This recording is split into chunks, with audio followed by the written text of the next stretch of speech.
Thank you for inviting me. I love this little church. I love little churches. I used to pastor the Gold Beach Seventh-day Adventist Church right on the coast in Oregon. And when you step out in the parking, you hear a roaring. What is that? Is it traffic? No, there's not traffic. Guess what it is? It's the ocean. And so this would be a big day to have this many people in Gold Beach. So I'm used to little groups. The Lord has been very good to me. And, you know, we all have heartaches. We all go through trials. Have you ever noticed that? And this morning, I just want to share a little bit about something that has happened to me.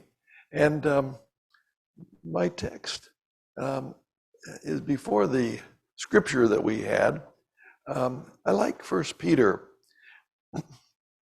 You know, God never wastes pain or sorrow or tragedy. Because He is the Creator God, He can create something beautiful out of anything that happens to us. This is 1 Peter 1, verse 7. That the trial of your faith, being much more precious than gold that perisheth, though it's tried with fire, might be found unto praise and honor and glory at the appearing of Jesus Christ. Our faith can only grow when it's tried. And, you know, I go to Nepal once a year with Gospel Outreach, and that's such a blessing for me because I went there first in 1969. And guess how many Nepali Seventh-day Adventists there were? 0. And I was not allowed to preach, but I had my master's in public health. The sanitation there in Nepal was horrendous. They didn't have toilets, and people went to the bathroom on the street in front of their house. And when anybody would complain about it, they would say, well, you know, the pigs clean up all of this. And I'd see this in the morning, you know, little sister has to go, big brother's there with a stick, and he would beat the dogs away and the pigs away until little sister was finished with her business. So what did I do? I had hand puppets. I had a puppet of Darlogdo Bog. Darlogdo is dangerous, Bog is tiger, and Rani Maya. Rani Maya is a common name for a Nepali lady. And Rani Maya had this disgusting habit of doing this all over the place on the streets. And the tiger would step in it. And he'd get so mad at Rani Maya, and he would threaten to eat her. And he said, what in desperation, what's wrong with you people? Can't you dig a little hole and do your business there and then cover it up? Can't you do that? And Rani Maya, after a while, caught on. But this was my simple little message.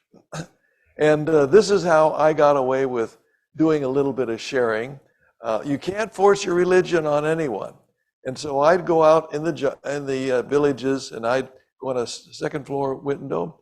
I'd throw a little sheet over the window, put my speakers out there, and then people would get to know about Rani Maya and Darlogdo Bog.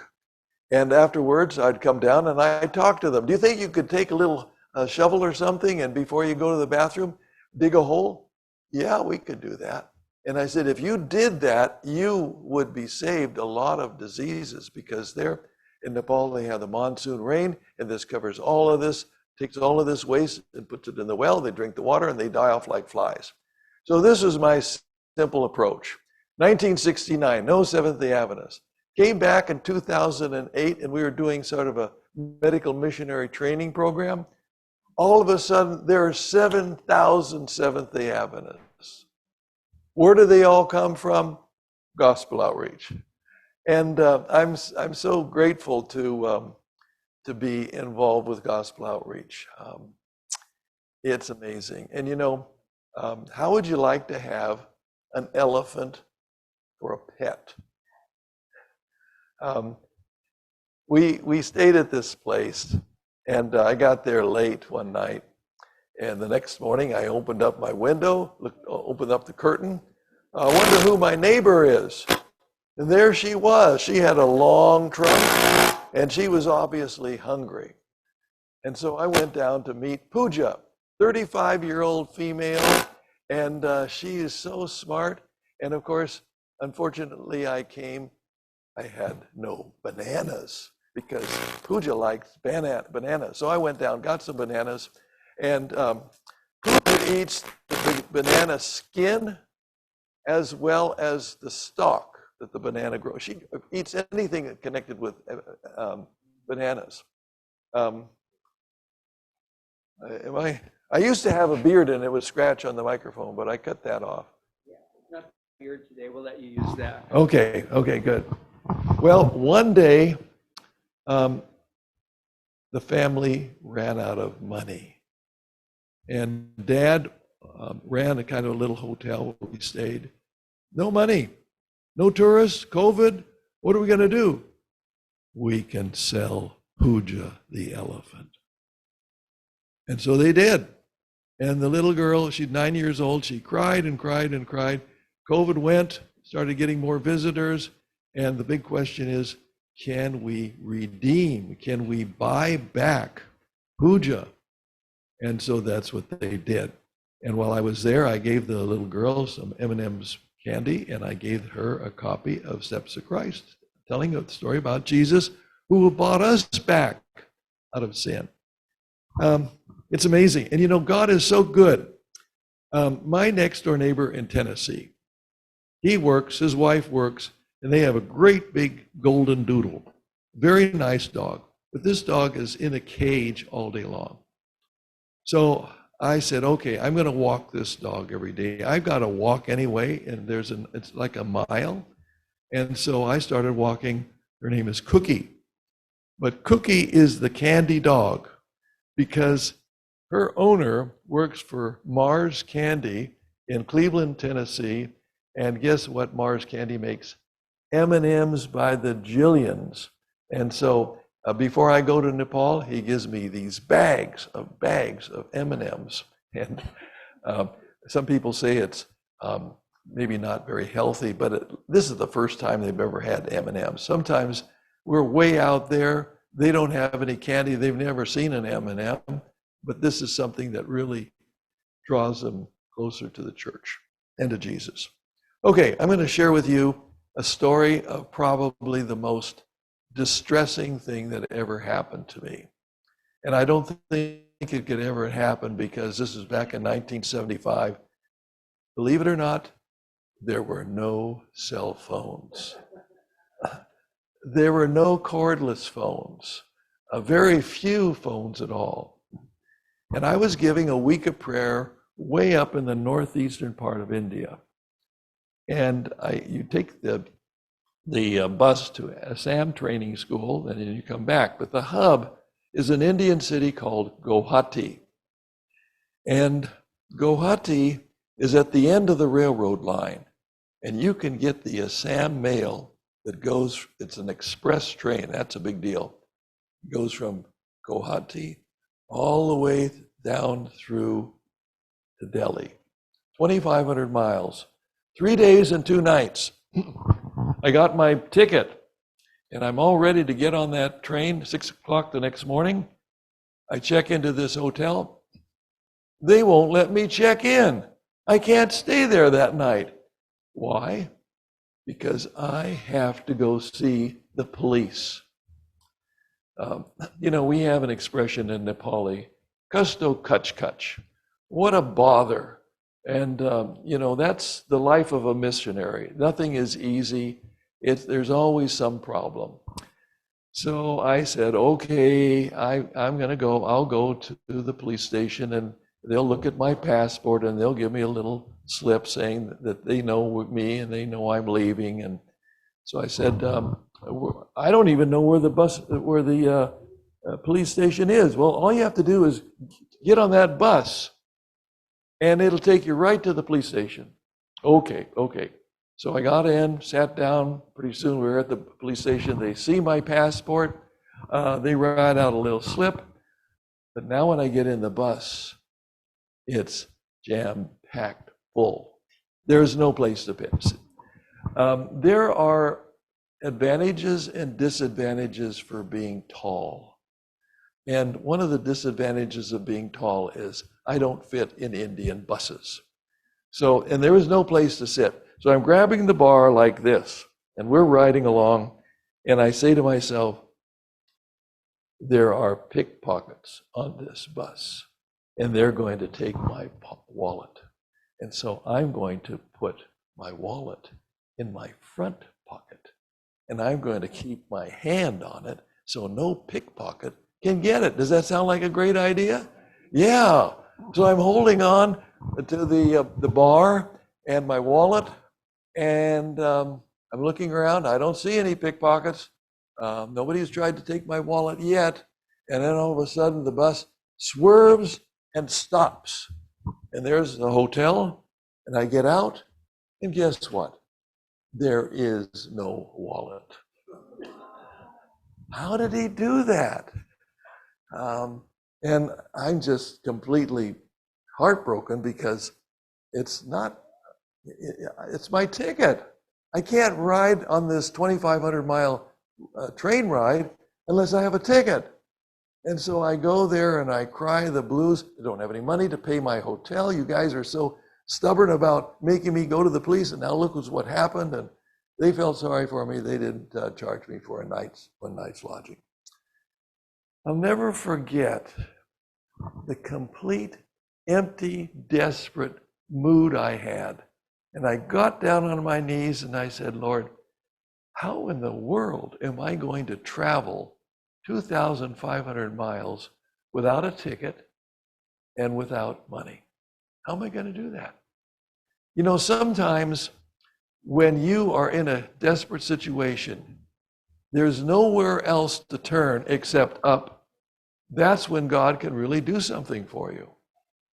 And so I got down on my knees by my bed and I said, Lord, there's something in this book, I know there is, that can help me. And I opened up my Bible to Philippians chapter 3. And guess what fell out? 100 rupees. Now, my dad always taught me, he said, son, you've got to carry, a little money someplace else. Put it someplace else because something like this might happen. So there's 100 rupees. And here is actually Philippians 4. This is King James, sorry. Be careful for nothing. Other translations will say, don't worry about a thing. But in everything by prayer and supplication, with thanksgiving, let your requests be made known to God. So I poured my heart out to the Lord. I says, I am in big, big trouble. What's going to happen to me? And the amazing thing is the next verse, verse 7, and the peace of God, which passes all understanding, shall keep your hearts and minds through Christ Jesus. You have a problem, you talk to God about it, there's peace. And I said, this is amazing. I wonder if this works. So I kept praying and asking the Lord what I should do. And sometimes all you need to do is go to the Lord and he calms you down. He gives you peace. And you get out of this crazy frenzy, everything's going to go wrong and this is going to happen. Satan leads us down this pessimistic, everything's going terrible. You're going to be robbed. You're going to be lying there in the street. He has all kinds of these videos and you're put on your brain. The more I prayed, the more peace I felt, because it dawned on me I had a second-class reserved seat. Reserved is special. And then the Lord kind of showed me what this means. On the train car, my name would be there, such and such a seat. So even though I didn't have a ticket, my name was there on the train car. And so I said, okay, Lord, let's try this out. And so the next morning I was there at the train. There's my name. I got my passport. I get in the train, I sit down, and here comes the ticket collector. Ticket, please. Ticket, please. Of course, he doesn't say it in English. And I say, I'm sorry, sir, my ticket was stolen. Well, I don't care. You got to have a ticket. I'm sorry, sir, I don't have a ticket. It was stolen. Well, you got to get out. Sir, I need to go on this train. Well, you get out now or get out the next station. So I just sat there and prayed. And, I had two possible emotions. Oh no, what's going to happen to me? They're going to come and arrest me and throw me in jail. No. That's not the way the Lord operates. Peace, peace. Nothing's going to happen to you. Peace. Got in the train. We took off. Nobody threw me onto the train. Next station, same thing. Here comes the ticket collector. Here comes the threat. I'm going to send some railway police and they're going to throw you off the train. Nobody ever came. And they say that fear, FEAR, is the acronym for false evidence appearing real. FEAR, false evidence appearing real. Fear is fake news, people. And, at night, I could have stayed awake all night, worried about somebody throwing me off the train. Nothing ever happened. 3 days and 2 nights. How am I going to eat? As soon as I get off that train, they're not going to let me on. 100 rupees. In India, you can always find peanuts and bananas. And sometimes somebody would come along and have some puris.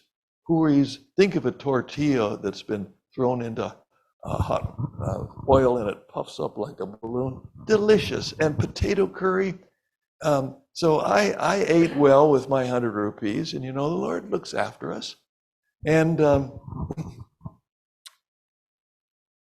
climax came when we reached Delhi. But riding on this train for 3 days and 2 nights, nothing had happened. Nobody had thrown me off. No police came. But now I need to leave the train station. There's a gate all the way around it. And the only way you can leave the train station is you have to go by this policeman, and he will take your ticket, and then you will leave the train station. I said, Lord, what are we going to do about this? And the Lord is so good. He's always thinking way ahead of us. And so he said, just keep on walking. So I walked up, and all of a sudden there's a big group of people, and they all swarmed around the poor ticket collector, and I just kind of went off to the side and left. And that was it. It was an amazing thing. And sometimes Satan has a way of freezing us with doubt, and we need to have peace. We need to have peace. And I appreciate that story so much because later on, when I was in India, I taught for 5 years at our college in India. My wife needed some medicine. So I got in my bicycle and I rode down to a little pharmacy, got the medicine. It was during the monsoon. And all of a sudden, the windows of heaven opened up. But I had to get this medicine home for my wife. So, I've been in Oregon, Oregonians, we don't even believe in umbrellas. We're not afraid of rain. So I got on my bicycle. There is nobody on the road, no cars, no people, no bullock carts, no cows. So I got on my motorcycle. I wish it was a motorcycle. My bicycle. And this is a fancy 10-speed cycle. And I'm going through the rain and just coming down in torrents. And I look up, and right in front of me is a big Indian bicycle. We hit, I don't know how it happened, but we hit head on. One bicycle hitting another bicycle head on. my Japanese bicycle did not fare well. It was all beat up, but the Indian bicycle, he took off. And here I am on the pavement. And what had happened when I hit him head on? The shifting lever, the shifting lever is there, went down, and it hit me right here, on my cheek. So I'm there on the middle of the pavement, and the rain is coming down, and I have blood all over my face. The most scary thing is my teeth didn't match. Something was wrong with my face, and I didn't know what. And one of these guys in these motor tricycle rickshaws, he came by and he threw my bicycle, what was left of it, in the back, and he put me in and he took me up to the college. As we're pulling into the gate, here comes Dr. Richard Clark, Friday afternoon, going to get his vegetables. Fortunately, he's a Christian man. He put that on hold. He took me to the hospital. They couldn't get my nose from stop running. It's just run and run and run. Dr. Clark, you know what he did to get it stopped? Ice on the back of the neck. That stopped. And then they took off, and they took an X-ray, and yeah, my face is all busted up. I had a beard. Who's got a beard? You gotta have. Come to Tennessee. You'll see real beards. Anyway, I had a beard for 35 years, and guess what my beard was like? Just a big mass of caked blood. Here's Dr. Clark, meticulously cutting off my bloody beard. He started at 6 o'clock, and at 10 o'clock that night, he just finished shaving me. 4 hours. That's the kind of missionary he is. Anyway, the big question is, how am I going to get my face back together? My jaw is broken. I had no cheekbone. This is all the big problem.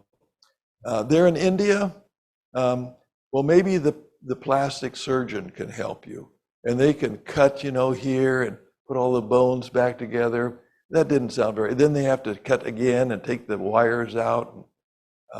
So in desperation, I said, well, let me go back to the United States and see what can happen.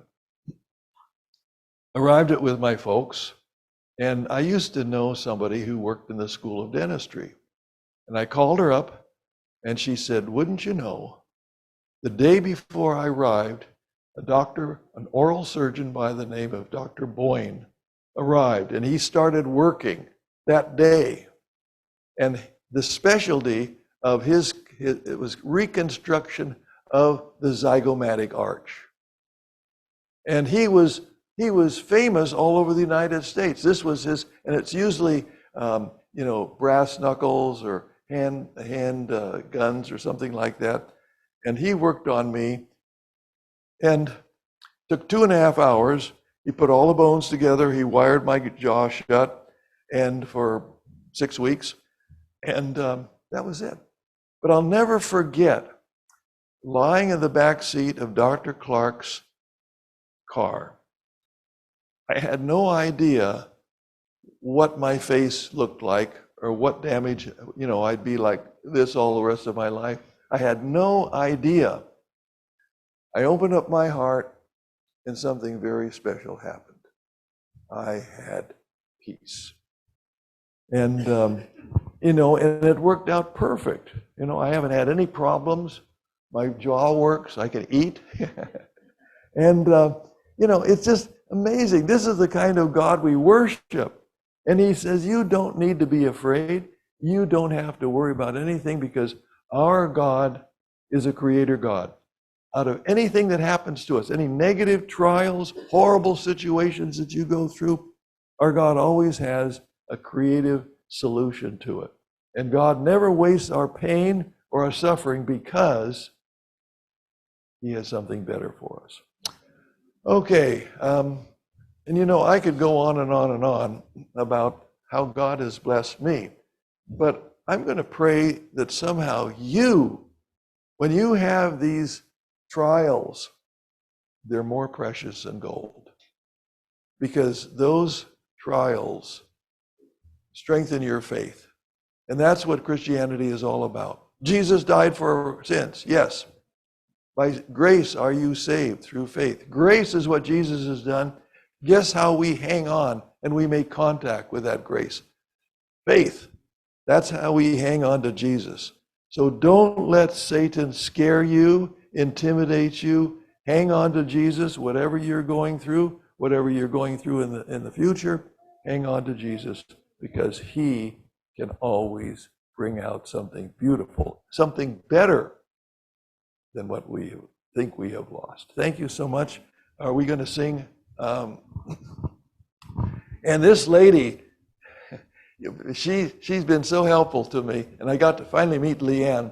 Would you believe I am losing confidence in the cell phone? I put in a Good Neighbor Church, and it said 343 3rd Street. But when I pushed go, you know where it sent me? Out to the airport. 343 Boeing. And so I called up Leanne, and she got me here. So Lord bless you. Let's sing together.